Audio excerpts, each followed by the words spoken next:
Сайн байцгаана өрх мөндөд үзэгчтэй тоонтой хөтөлбөрийн ээлжид дугаар танд хүрч байна. За хадгаламж нээлгэх зээл авах байдлаар банктай харилцдаг цаг өөрчлөгдөж банкны хувьцаа эзэмшигч болох боломжийг банкны реформ бий болгосон.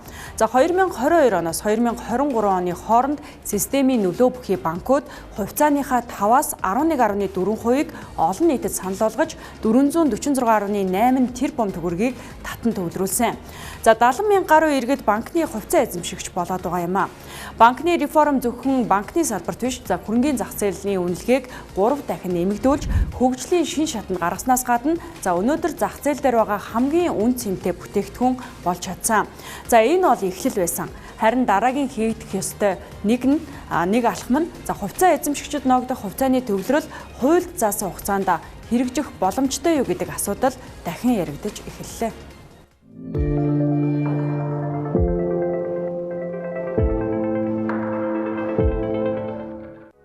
Санхүүгийн салбарын 80% дангаар бүрдүүлдэг банкны салбарт шинжилэл хийх нь улс төрчдийн олон нийтээс оноо авах том алхам байсан. Иймээс ч 2021 оны 1-р сарын 29-нд банкны тухай хуулийг шинжилэн батлахдаа реформ хийх хугацааг тооцоогүй. Хэд богино хугацаанд хэрэгжихээр тусгасан нь хугацааг сунгах нөхцөл болсон. Хуульд банкны үйл ажиллагааг зөвхөн хувьцаат компани хэлбэртэй компани эрхлэхээр зааж, хаалтай компаниас нээлттэй компани болох хугацааг 2022 оны 6 дугаар сарын 30 гэж заасан нь хэрэгжих боломжгүй төрсөн. Улмаар 2022 оны 6 дугаар сарын 3-нд хуулийн энэ хугацааг 1 жилээр хойшлуулахаар банкны тухай хуульд нэмэлт өөрчлөлт оруулах тухай хуулийг дагаж мөрдөх журмын тухай хуульд нэмэлт өөрчлөлт оруулсан. Гэхдээ IPO гаргаснаас 6 сарын дараа буюу 2023 оны 12 дугаар сарын 30-нд багтаан банкуд нэг хувьцаа эзэмшигчид ногдох хувьцааны төвлөрлийг 20 хүртэл бууруулах хуулийн шаардлагад тухайн үед өөрчлөлт оруулаагүй нь 2024 оны 6 дугаар сарын 4-нд дахин хугацаа сунгахаар хуульд өөрчлөлт оруулах нөхцөлд хүргэсэн. Бид нар энэ зах зээл дээр тийм мэргэжлийн үйл ажиллагаа явуулж байгаа хөрөнгө оруулагчтайхаа бид нар аппетитыг мэдэн тийм ямар төрлийн хөрөнгө оруулагч нар энэ зах зээл дээр дамгаалдаг вэ гэдгийг биднээс өөр сайн мэдэх энэ мэргэжлийн байгууллагууд байхгүй. Тэгэхээр манай зах зээл өөрөө ямар юм бэ гэхээр ямар ч мэргэжлийн хөрөнгө оруулагч байхгүй тийм бид нар дотооддоо бид нар хувийн тэтгэврийн сан байхгүй тийм нийгмийн даатгалын сан нь өөрөө ямар вэ? Эрүүл мэндийн даатгалын сан ямар вэ тийм баялагын сан нь ямар вэ?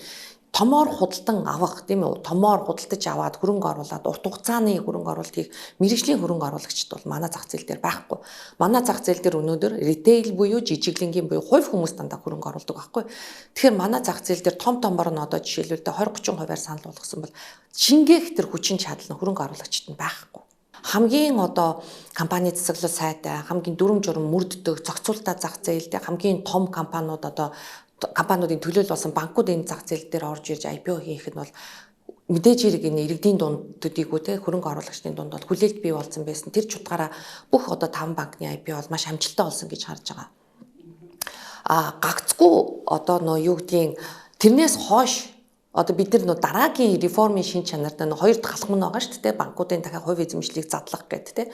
Тэгээд тэрэндээ бид нар зах зээлээ бэлдсэн үү гэвэл бас нэг өөр асуудал гарч ирнэ л дээ. IPO-д бэлдэнэ гэдэг бол нэг дунджаар 3-4 жилийн ийм ажил байдаг. Олон улсад бол за яг банкуудын хувьд бол нөгөө нэг давуу тал нь юу байсан бэ гэхээр олон улсын нэр хүндтэй аудитын компаниар аудит хийлгээд явж исэн учраас бас харьцангуй богино хугацаанд гарах боломж нь бүрдсэн.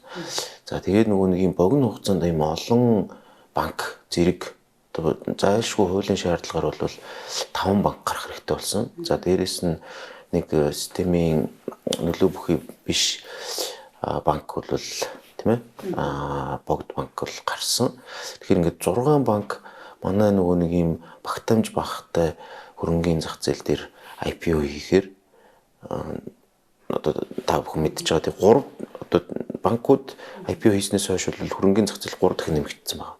Тэгэхээр нөгөө нэг юм багтаамж багтай зах зээл дээр дэндүү том тоглогч нар ороод ирэхээр одоо нөгөө нэг crowding out effect гэдэг нөгөө нэг юм өрөө одоо хуучин байсан энэ хөрөнгөний зах зээл дээр байсан компаниудыг шахан гаргах үзэгдэл буюу одоо тэндээс хувьцаа зараад одоо банкны хувьцаа авах ийм үзэгдэл бас ажиглагдсан.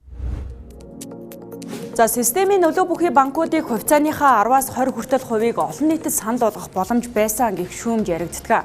За гэхдээ хөрөнгөний зах зээлийн багтаамж, эдийн засгийн нөхцөл байдал, зах зээлийн оролцогчдын цар хүрээнээс харахад энээс өндөр хувиар IPO хийсэн бол хувьцааны ханш болоод бусад нөхцөл байдал илүү хүндрэх нөхцөл хүрэх байсан гэдгийг салбарын мэргэжилтнүүд онцолж байна.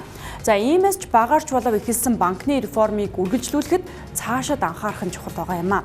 Банкны тухай хуулийн 36-гийн 1-д альва этгээд дангаар болон холбогдох этгээдийн хамт эзэмших банкны хувьцаанд хамаарах үнэт цаасны хэмжээ тухайн банкны нийт гаргасан хувьцааны 20%-аас хэтрэхгүй байна гэж заасан байгаа бол банкны тухай хуульд нэмэлт өөрчлөлт оруулах тухай хуулийг дагаж мөрдөх журмын тухай хуулийн 5 дугаар зүйлд энэ хуулийн шаардлагыг 2026 оны 12 дугаар сарын 31-ний дотор хангасан байна гэж заасан байгаамаа.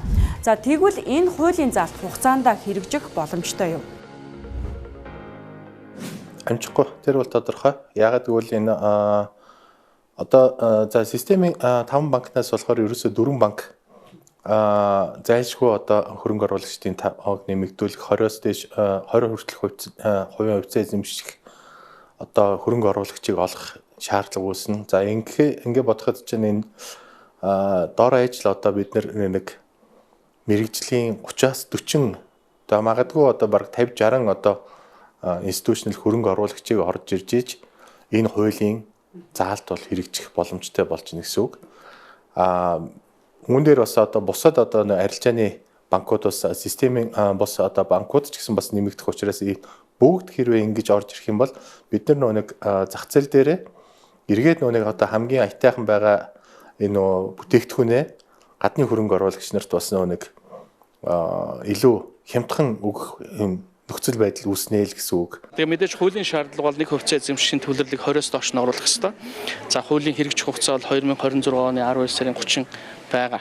Гэхдээ өнөөдрийн энэ одоо хөрөнгөний бирж дээр байгаа хөрөнгөний хэмжээ юм уу одоо хөрөнгө оруулалтын байдлаас харахад бол энэ хууль хэрэгжих боломжгүй. Энэ 26 оны эцэс хүртэл ингээд хэрэгжүүлээд явлаа ч энэ хэрэгжих боломжгүй байна гэдэг нь өнөөдрийн одоо амьдрал дээр байгаа энэ туршлага, мэдээлэл, судалгаанаас харагдаж байгаа учраас энийг заавал тэр хугацааг дуусгахгүйгээр өнөөдөр энэ хөрөнгө оруулагчдын ашиг сонирхолд нийцүүлээд өөрчилсөн зөв байна л гэж бодож байна.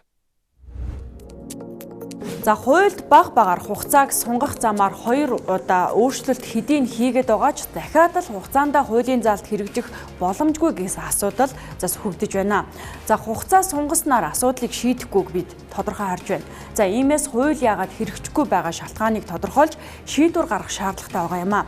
За Монгол банкны зүгээс Европын сэргээн босгол төгслийн банктай хамтран банкны хувьцаа эзэмшлийн төвлөрлийг бууруулах хууль тогтоомжийн хэрэгжилт дагаж мөрдөх стратегийн үнэлгээ сэдвт судалгааг Ernst & Young компаниар хийлгэж нээлттэй хэлэлцүүлэг хийснээ мэдээлсэн. За харин энэ судалгааны үр дүнгийн талаар тодруулахад судалгааны мэдээллийг олон нийтэд хуваалцах боломжгүй гэх хариултыг бид нарт өгсөн юм а.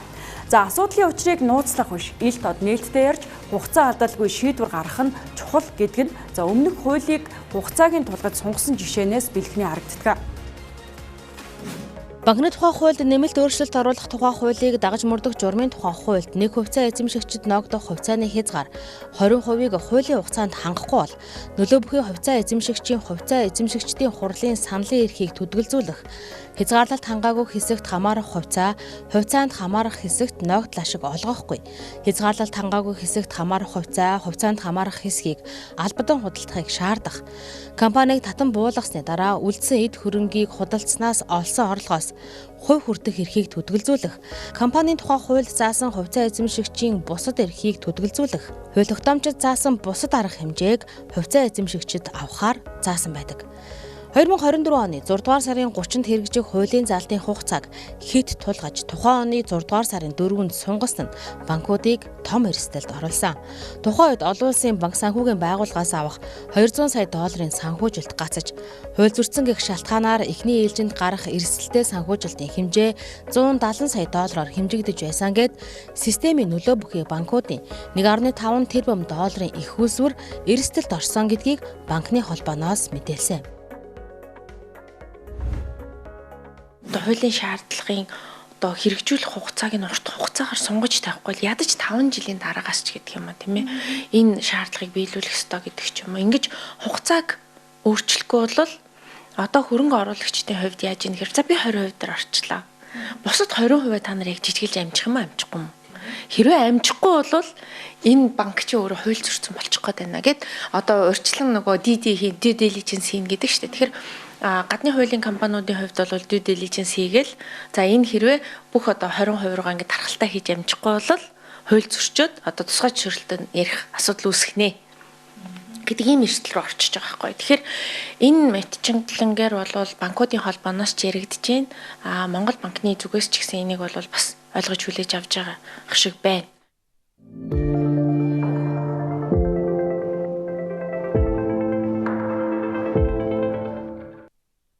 За дан ганц хуульд заасан хугацааг сунгах нь шийдэл биш. Харин хувь хэмжээг өсгөх нь банкны реформ үргэлжлэхэд түлхэц болно гэдгийг Монгол банкнаас мэдээлэл дуудаж байгаа. За гэхдээ одоогоор боловсруулж өргөн барьсан хуулийн төсөл алга. Банкны тухай хуулийн 3.1.12-т банкны нөлөө бүхий хувьцаа эзэмшигчийг банкны хувьцааны 5 ба түүнээс дээш хувийг дангаар болон холбогдох этгээдийн таамд эзэмшиж байгаа өмчлөгчийг хэлнэ гэж тодорхойлсон байдаг.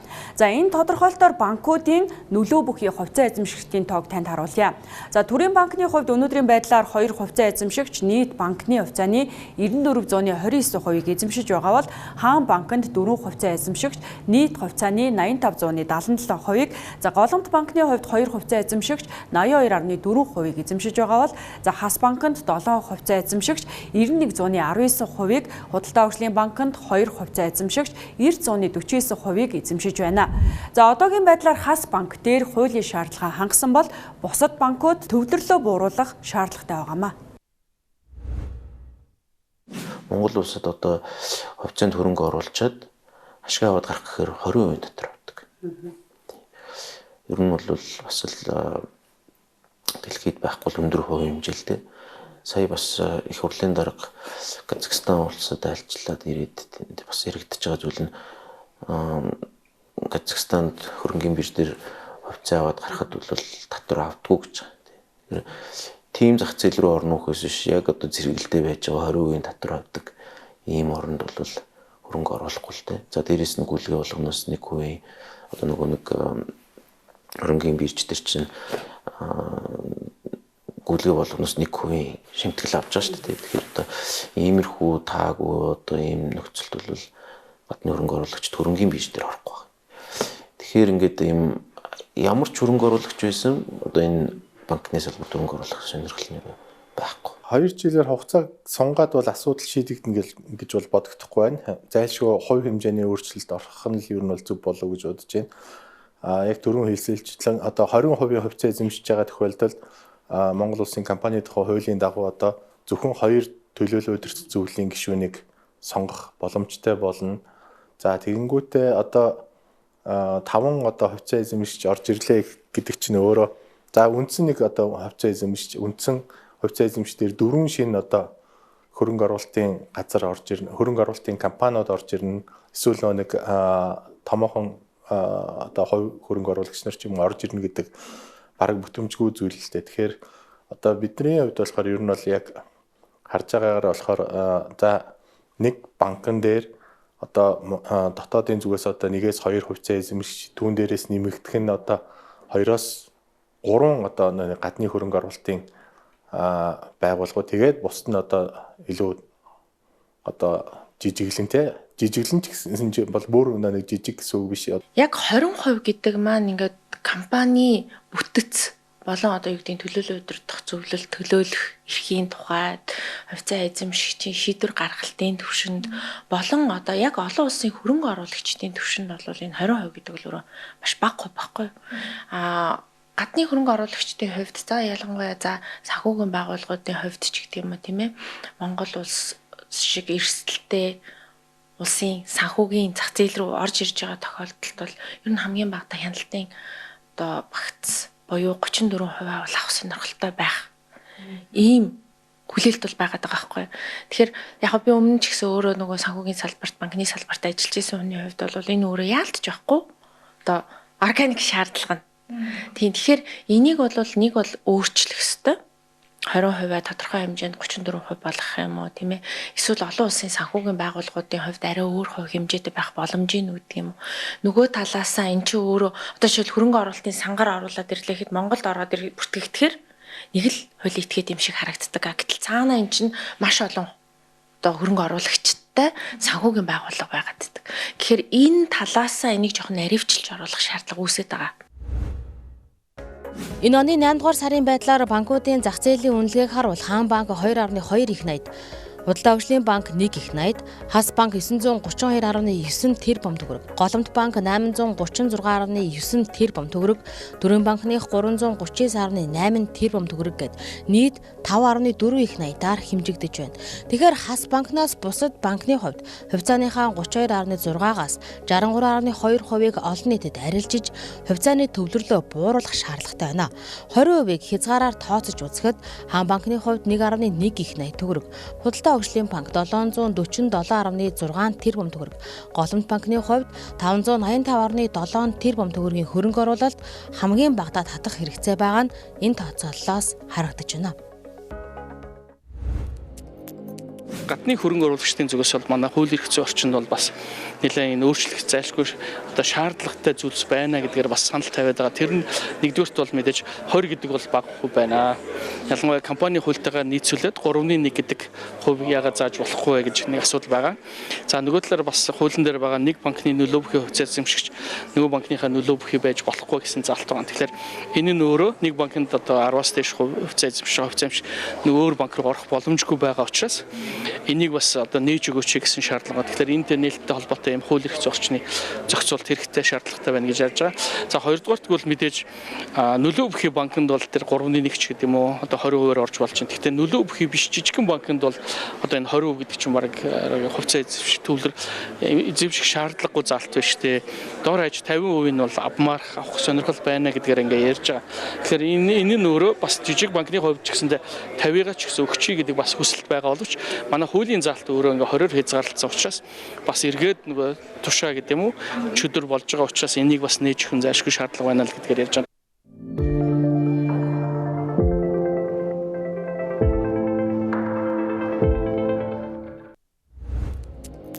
За нэг хувьцаа эзэмшигчид ноогдох хувьцааны хязгаарыг 34% хүрэхээс гадна нөлөө бүхий хувьцаа эзэмшигч болох 5%-ийг өсгөх шаардлагатай гэдгийг хэлж байгаа юм а.